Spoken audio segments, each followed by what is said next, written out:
Hello and welcome in. Please do not leave your luggage unattended on the station.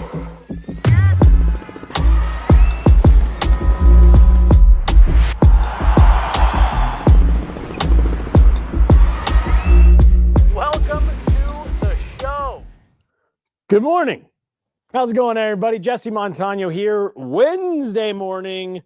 Hump day here. Ooh, I threw my phone a little bit too far. September 25th.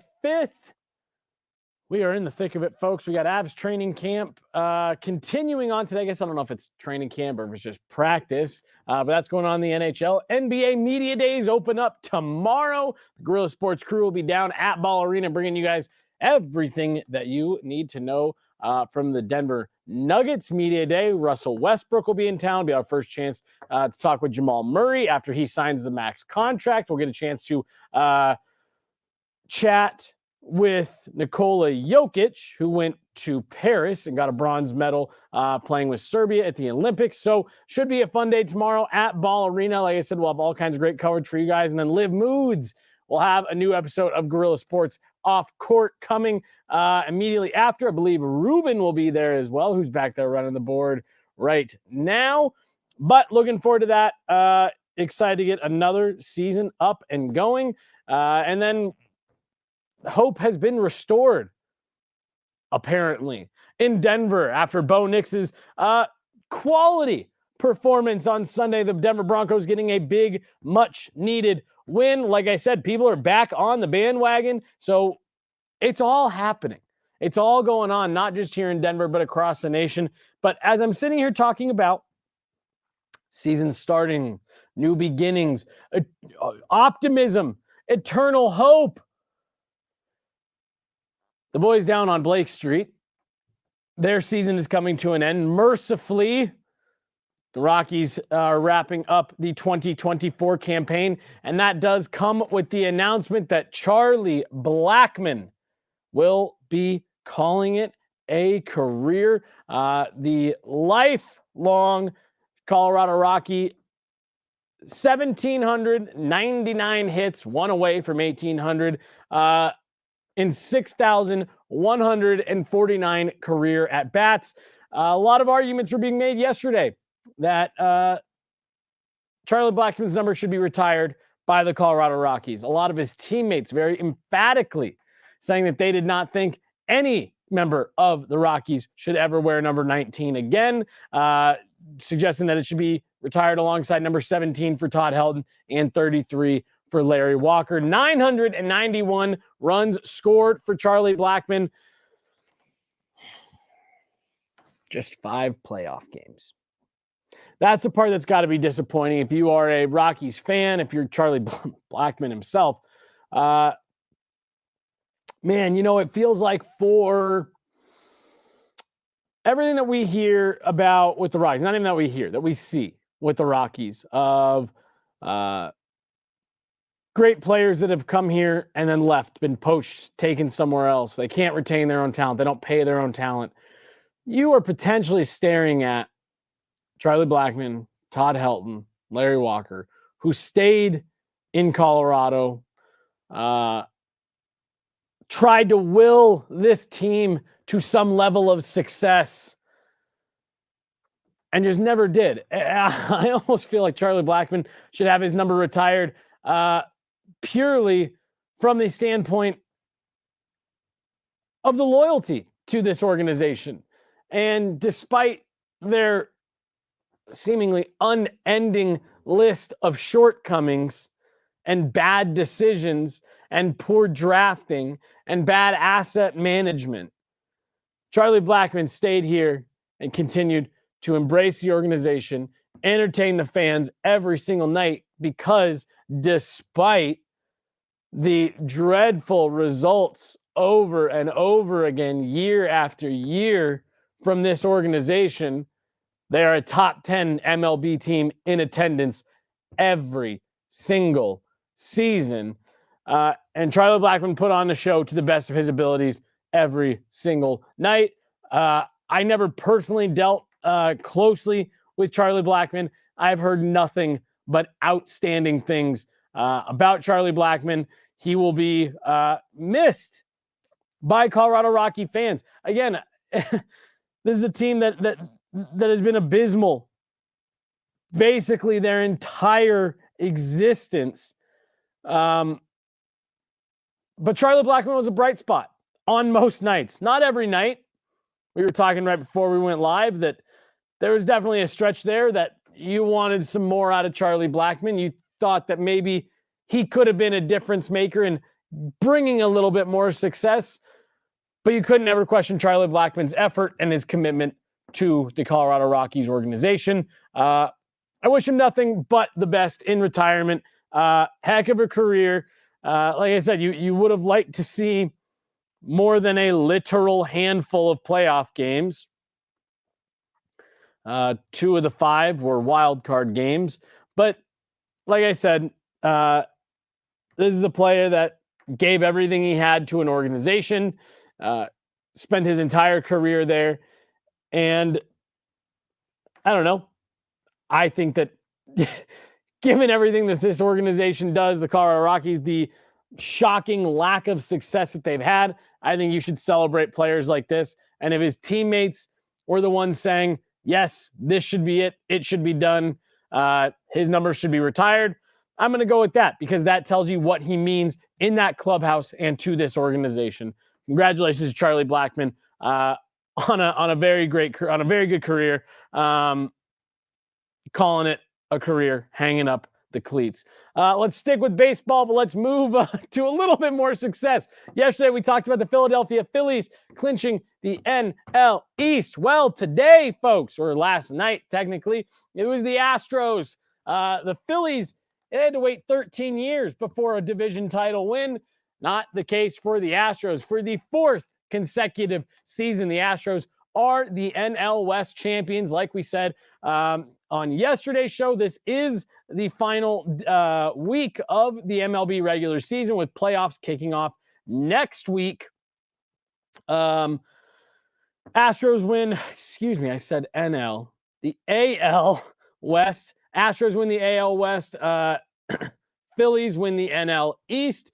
The other 4 divisions are yet to be locked up.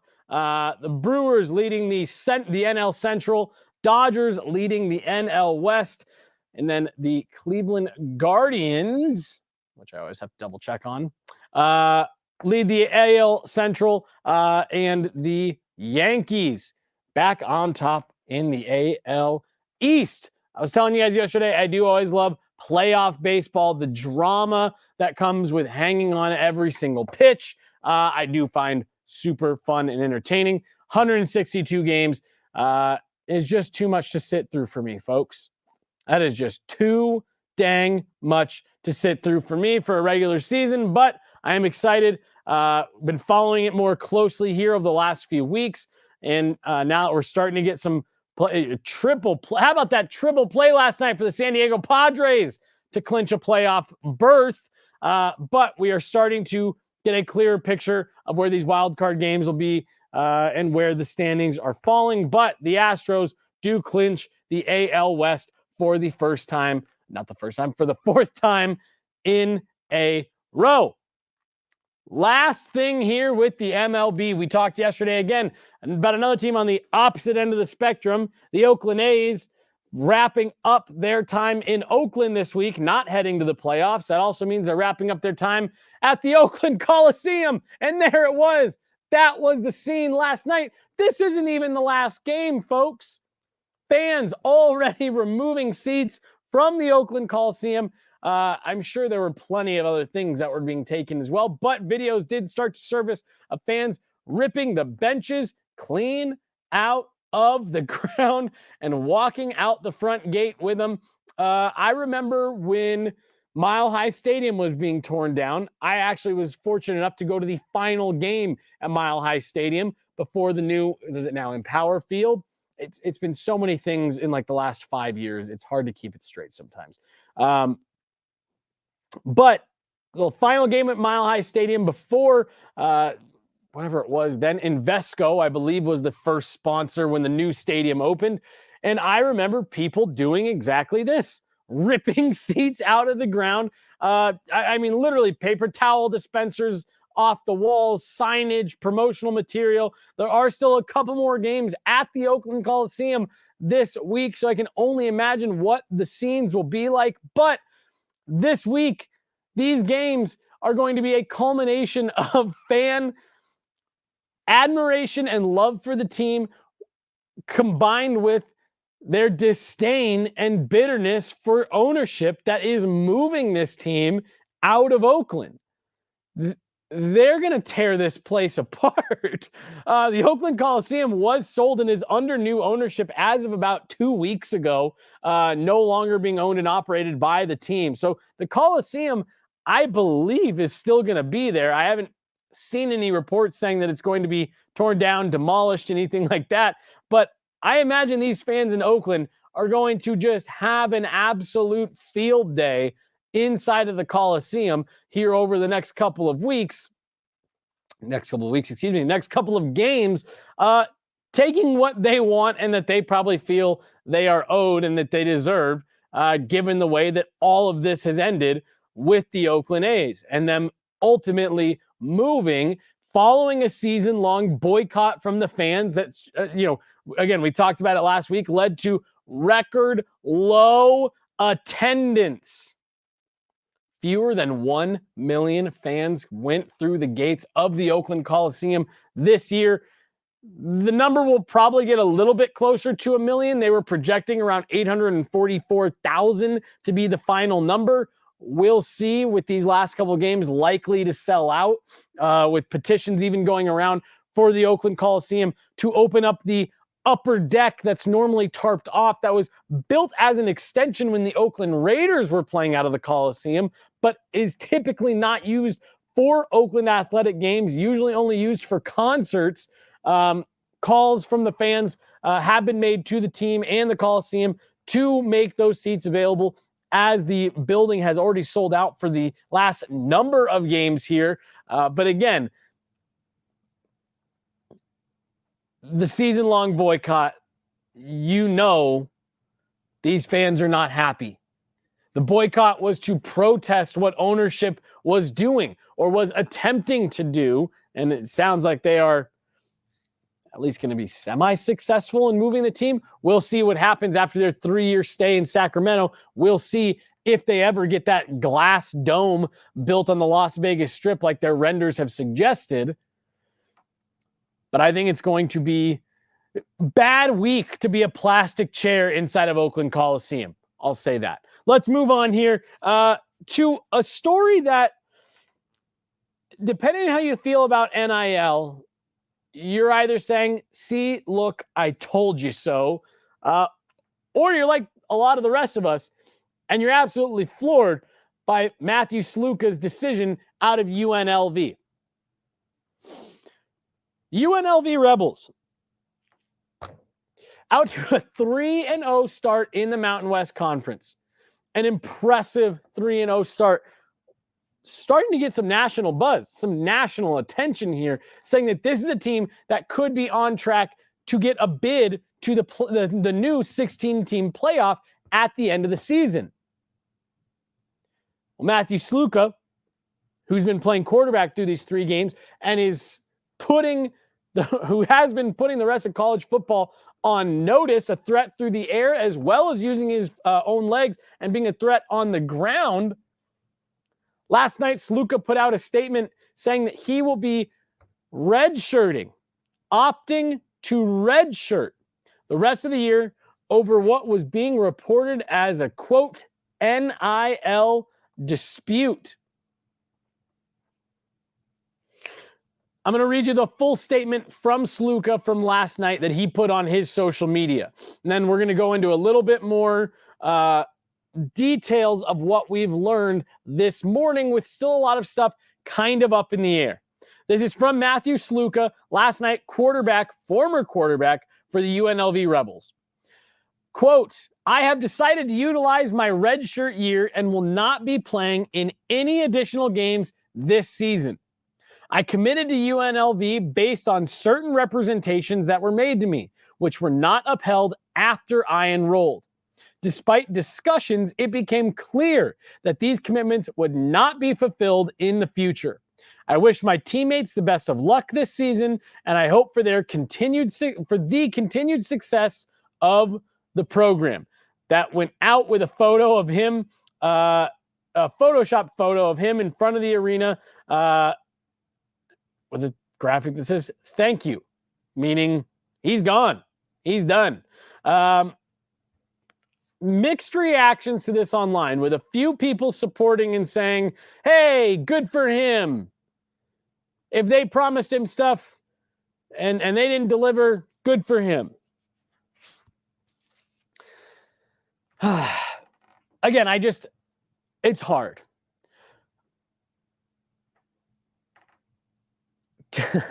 College athletes, especially in football, the amount of money that they've brought into these programs over the years, while being treated as amateurs, players who couldn't be paid, players who couldn't accept promotional deals,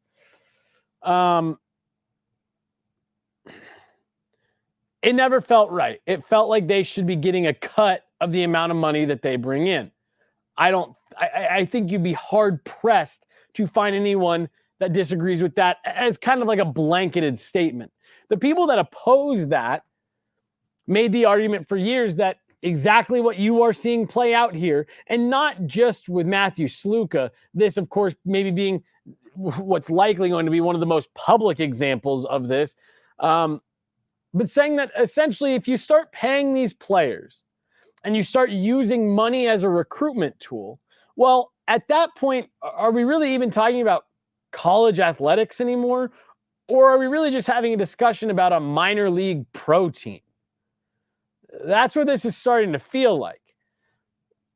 When the NIL rules first rolled out, or were first starting to come to light, I took that as, and again, this is before we saw the explosion of everything that we've seen, I took that as, nice, these players are now going to be able to capitalize on the names and the reputations of these schools to help boost their own brand. And it's going to be something that's going to help these kids put some money in their pocket through their own endeavors, through their own partnerships that they'll work with agents and money managers on. I did not initially realize that we were talking about schools being able to divert money directly into a player's pocket just as a recruiting tool. And not saying, something along the lines of like, hey, if you come to the University of Michigan, we're a Big Ten school. We get a lot of eyeballs. We get a lot of national games. You can really build your brand and partner with local businesses, national brands to help boost your own status while also putting some money in your pocket. If you've followed my coverage, especially of the NHL, you'll know that I've always hated the way that the NCAA and the NHL's agreement says that players that are committed to colleges can't even go to training camp because they're provided meals and equipment and team gear. Those have all for a long time been considered perks that players were not allowed to accept because they were amateurs. And in order to maintain their amateur status to qualify to play in the NCAA, they could not accept literally free shirts and helmets and gloves from the team who owns their draft rights. I've always thought that was ridiculous. So I loved the fact that NIL seemingly was going to give us the opportunity for players to make money using their name and likeness for endorsement deals and things like that. This is the issue that you potentially run into when schools are just saying, no, the money that we get for different NIL deals, we'll just pass along to you in order to recruit you to the school, keep you at this school, bring you in from a different school, whatever. So a lot of claims were swirling around last night. So Sluka's father gave a quote to ESPN this morning, and here's what we found. Apparently, UNLV promised Matthew Sluka $100,000, a minimum of $100,000 to be paid this season for him to play for UNLV.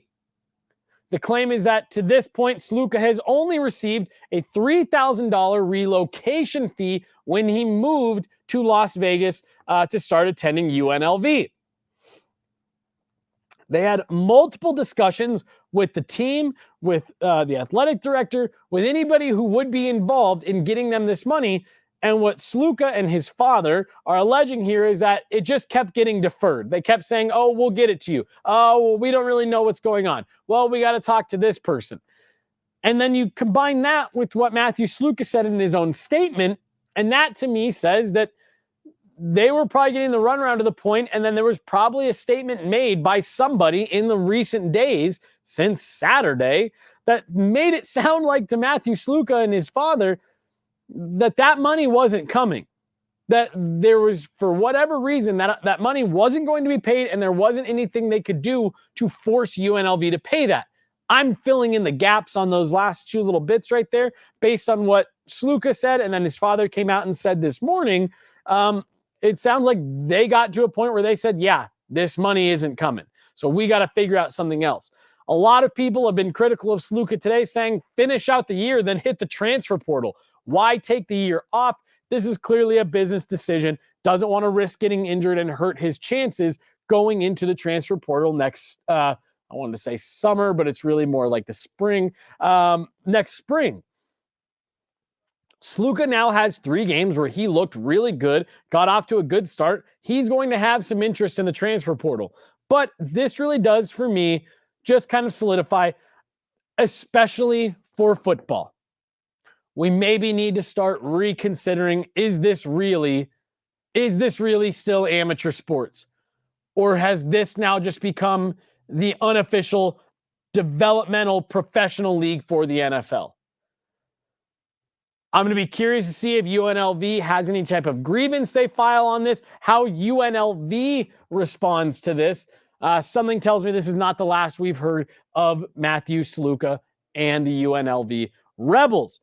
Now, UNLV, this is also bad timing for them. Not only are they 3-0, not only are they in contention for potentially a playoff spot at the end of the college football season, they are also right in the middle of the Mountain West Pac-12 dispute that's going on. And I guess not really a dispute, more of a mass exodus from the Mountain West to the Pac-12. And UNLV is right in the crosshairs as the Pac-12 is now up to 7 teams starting in 2026 with the addition of Utah State. As of yesterday, Utah State has announced that they are leaving the Mountain West along with Boise State, Colorado State, Fresno State. They are all leaving the Mountain West to join the Pac-12. That brings, like I said, Pac-12, their total team number to 7 starting in 2026. In order to keep their status as a CFB team, they need at least one more school, many speculating that it was going to be the UNLV Rebels, but for right now, it's Utah State. And so you got Oregon State, Washington State, Colorado State, Boise State, Fresno State, Utah State, and ooh, man, I completely forgot the last one. It fell out of my head as I was talking. Point is, they're all state schools. And I just find that so funny. San Diego State. I was wanting to say San Jose. It was San Diego State. I find it so funny that there are right now 7 schools in the Pac-12 and they're all state schools. That means absolutely nothing, and most people probably don't care about that, but I just find it hilarious. But Utah State is the latest school, and this comes on the heels of the report yesterday that the Mountain West Conference is asking for schools to sign letters of commitment saying that they are going to stay. Asking schools to put pen to paper saying, we're not going to leave. We are a Mountain West school. It sounds like reports are that Air Force was among one of the schools that signed. Utah State, clearly when met with that pressure, chose to leave. And it sounds like UNLV is, again, the next target for this. But we'll see how everything with Matthew Sluka changes it. The Pac-12, after adding Utah State, also announced that they were filing a lawsuit, fighting back against what is being referred to as, look, there's 2 fees that are being levied right now in favor of the Mountain West. One is an exit fee of $17 million that each team, each program is responsible for paying to leave the conference to go somewhere else. There's no disputing that. The Pac-12 filed a lawsuit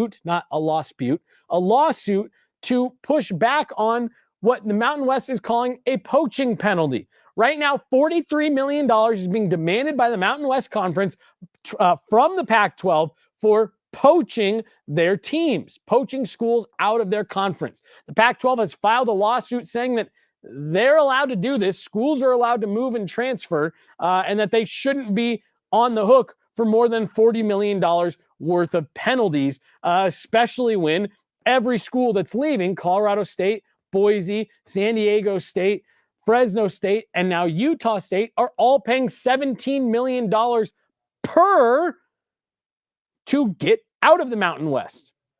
Pac-12 is arguing that's more than enough. We should not be hit with a poaching penalty simply for teams wanting to leave one conference and going to another.